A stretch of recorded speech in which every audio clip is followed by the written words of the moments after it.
نحمده ونصلي على رسوله الكريم اعوذ باللہ من الشیطان الرجیم بسم اللہ الرحمن الرحیم ومن الناس من يقول آمنا باللہ وبالیوم الآخر وما هم بمؤمنین يخادعون الله والذین آمنوا وما يخدعون الا انفسهم وما يشعرون في قلوبهم مرض فزادهم الله مرضا وَلَهُمْ عَذَابٌ عَلِيمٌ بِمَا كَانُوا يَكْذِبُونَ صدق اللہ العظیم۔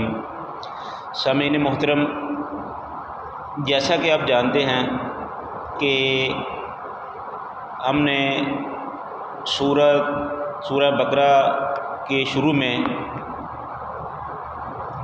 جو ان کی پہلی آیات تلاوت کی تھی، پڑھی تھی، ان میں اللہ رب العزت نے ایمان والوں کے اوصاف بیان کیے تھے اور ان پر اپنے انعامات کا تذکرہ کیا تھا۔ اس کے بعد اللہ تعالیٰ نے کفار کا تذکرہ کیا تھا اور ان کے انجام سے باخبر کیا تھا، اور اب یہ ایک تیسرے گروہ کا ذکر ہو رہا ہے جنہیں ہم منافقین کہتے ہیں۔ تو اللہ تعالیٰ فرماتے ہیں وَمِنَ النَّاسِ مَن يَقُولُ آمَنَّا بِاللَّهِ وَبِالْيَوْمِ الْآخِرِ وَمَا هُم بِمُؤْمِنِينَ، کچھ لوگ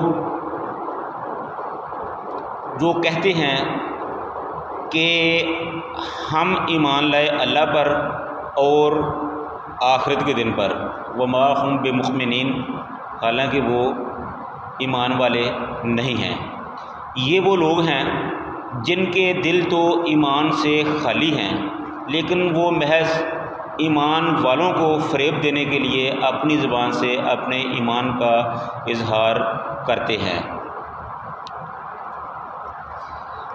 یخادعون اللہ والذین آمنوا وما یخدعون الا انفسهم وما یشعرون، یہ لوگ دھوکہ دیتے ہیں اللہ کو اور ایمان والوں کو، حالانکہ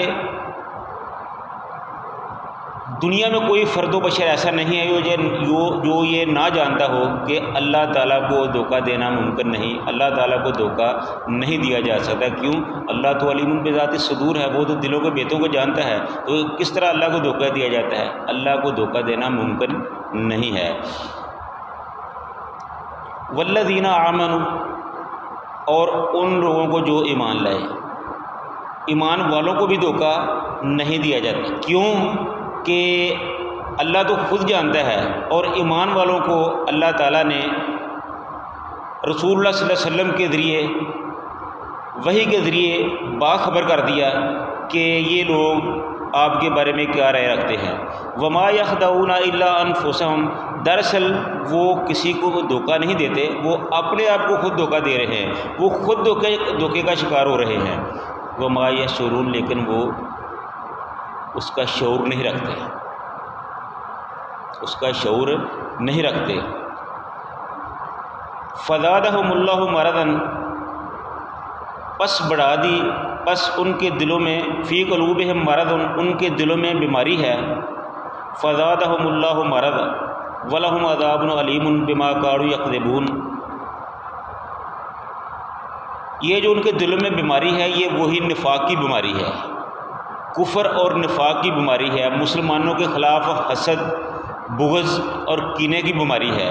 یہ جیسے جیسے مسلمانوں کے خلاف چالیں چلتے ہیں، اپنے دجل و فریب کا مظاہرہ کرتے ہیں، تو اللہ تعالیٰ ان کی اس بیماری کو، ان کے اس روگ کو اور بڑھا دیتا ہے، اور زیادہ کر دیتا ہے۔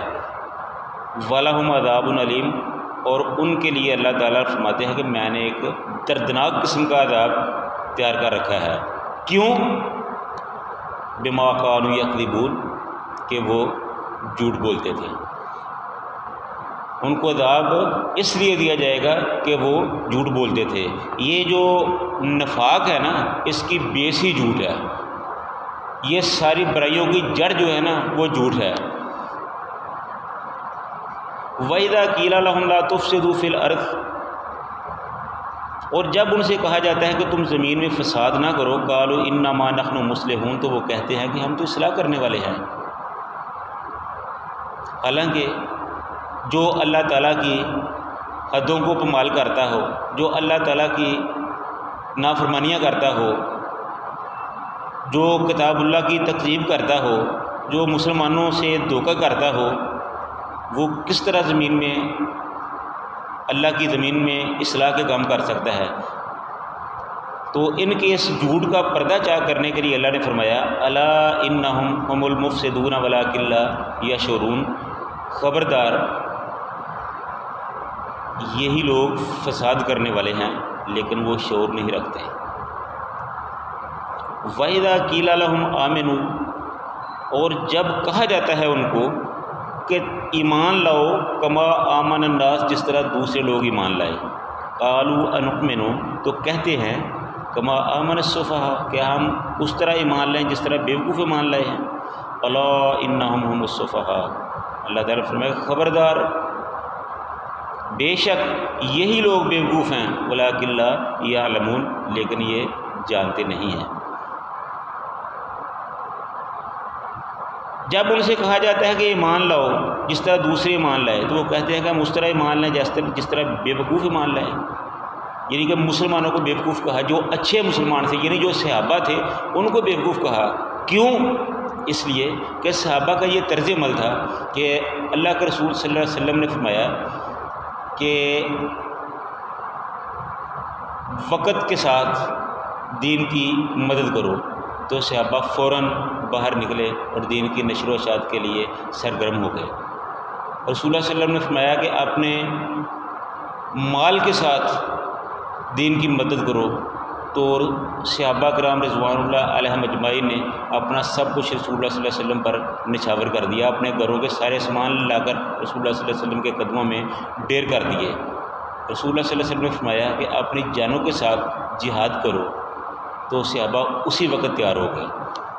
تو یہ جو ان کی جاں فشانی تھی، ان کی تابعداری تھی، ان کی فرما برداری تھی، ان کو یہ بیوقوف لوگ بیوقوفی سمجھ رہے ہیں۔ ان کا مطلب یہ تھا کہ یہ جو صحابہ ہے یہ دنیا میں اپنے فائدے اور نقصان کو نہیں دیکھتے، اپنا وقت بھی خام خواہ صرف کر رہے ہیں، اپنا مال بھی خام خواہ میں اڑائی جا رہے ہیں، اور اپنی جانوں کو بھی مطلب خطرے میں ڈال رہے ہیں، اس لیے یہ بیوقوف ہیں۔ حالانکہ بیوقوف وہ خود ہے، یہ تو رسول اللہ صلی اللہ علیہ وسلم کے حکم پر اللہ تعالیٰ کی رضا کے لیے اپنا سب کچھ دین پر قربان کر رہے ہیں، یہ تو اثار ہے، یہ تو قربانی ہے۔ تو اس لیے اللہ تعالیٰ نے فرمایا کہ الا انہم هم السفہاء ولکن لا یعلمون، یہ خود بیوقوف ہیں لیکن یہ جانتے نہیں ہیں۔ لیکن اللہ تعالیٰ نے یہ برداشت نہیں کیا کہ رسول اللہ صلی اللہ علیہ وسلم کے صحابہ کے بارے میں کوئی لوگ اس قسم کی بات کہیں۔ جس نے یہ طرز عمل اختیار کیا، اللہ تعالیٰ نے فوری طور پر ان کو ان کی زبان میں اسی وقت جواب دے دیا۔ وَإِذَا لَقُوا الَّذِينَ آمَنُوا قَالُوا آمَنَّا وَإِذَا خَلَوْا إِلَىٰ شَيَاطِينِهِمْ، جب ان سے کہا جاتا ہے کہ ایمان لاؤ تو وہ کہتے ہیں کہ ہم ایمان لائے۔ وَإِذَا خَلَوْا إِلَىٰ شَيَاطِينِهِمْ، اور جب وہ اپنے شیاطین کے پاس یعنی اپنے سرداروں کے پاس جاتے ہیں تو وہ کہتے ہیں کہ تمہیں کیا ہوا، تم کیوں ایمان لے آئے؟ تو وہ جواب دیتے ہیں کہ قَالُوا إِنَّا مَعَكُمْ، ہم تو تمہارے ساتھ ہیں، ہم کوئی ایمان نہیں لائے، ہم تو تمہارے ساتھ ہیں۔ اِنَّا مَا نَحْنُ مُسْتَهْزِئُونَ، ہم تو صرف ان سے مذاق کر رہے تھے، ہم تو مسلمانوں سے مذاق کر رہے تھے، ہم ایمان نہیں لائے، ہم تو صرف مذاق کر رہے تھے۔ اللہ تعالیٰ نے فرمایا اللہ یستہزئ، اللہ تعالیٰ ان سے مذاق کرتا ہے، اللہ تعالیٰ ان سے مذاق کرتا ہے، اللہ یستہزئ بہم، اللہ تعالیٰ ان سے مذاق کرتا ہے۔ وَيَمُدُّهُمْ، اور ان کو ڈیل دے رکھی ہے۔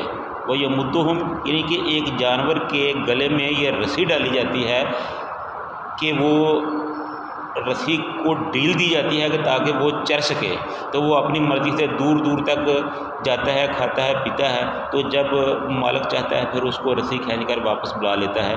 تو اسی طرح اللہ تعالیٰ نے فرمایا کہ وَيَمُدُّهُمْ، ہم نے ان لوگوں کو ڈیل دے رکھی ہے،